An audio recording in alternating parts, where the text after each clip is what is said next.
103.5 WIMZ, Knoxville's classic rock. It's J Mac filling in for George McFly today. And listen, I'm really happy that he's actually sick today. I'm going to tell you why. Not that I'm happy that he's sick. I'm just happy that I'm getting to hang out with Nick Moran of Riverside Tattoo. And we're going to talk about this tattoo convention that's coming up on June 15th and 16th at the Moran Mine. Nick, let's just jump right in and talk about how many artists that are going to be at this convention. As of right now, we have 74 artists coming from all over North America. Oh, wow. And so you can actually set up appointments ahead of time prior to the convention. Is that correct? Yeah, some artists are choosing to set up appointments while others are just wanting to leave time open for clients to walk up and get tattooed. Well, that's good news, too. Yeah, I mean, so because knowing, how the tattoo process works, sometimes it's cool just to go be able to walk in and get a tattoo. Especially at like an event, the spontaneity kind of leads people to be a little more impulsive and spontaneous than they usually would. So if someone was wanting to get an idea about artists that are going to be there ahead of time, what could they do? The best thing would be visit the website, riversidetattoo.club, and click the convention tab, and you can see every attending artist, and there's a link to their Instagram page where you can message them to book if you'd like.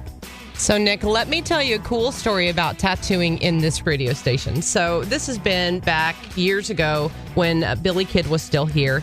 And he said, hey, man, what do you think about getting a tattoo in the studio? And I was like, yes, is this really happening?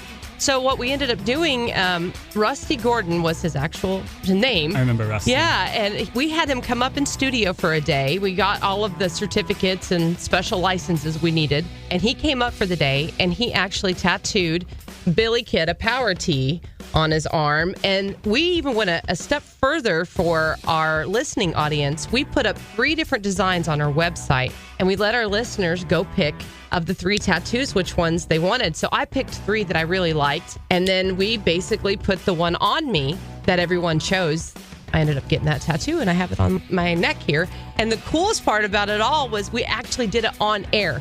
So Billy Kid was here where I'm sitting right now, and I'm over there with Rusty, and they got a whole thing set up for me, and I'm laying down, and he's doing the tattoo, and it's actually going over the air as I'm like crying as I'm getting tattooed on the back of my neck. It was pretty wild. So who knows, maybe Nick will get you back up here to do some tattoos in studio. I'd be privileged. Oh, that is awesome. Okay, so let's just go over this one more time.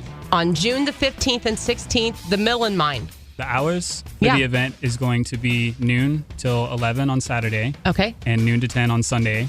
Kids get in free, and there's a $10 admission at the door for adults. And there's not just tattooing going on. You guys have got some special merchandise and things that are going to be there too? Yeah, so only on Saturday, the lawn of the Moran Mine is going to be a vintage and maker market. Wow. So we'll have local makers, craftspeople, and vintage dealers selling and trading. Nice. Okay, so is this the first time you guys have done this? It is. It's to celebrate our brand's 10-year anniversary. Wonderful.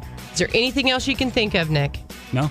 Okay. Well, thank you so much for coming up and hanging out with us today here at 103.5 WIMZ. Thank you for having me. Thank you, George McFly, for being sick because Mama's going to get a new tattoo.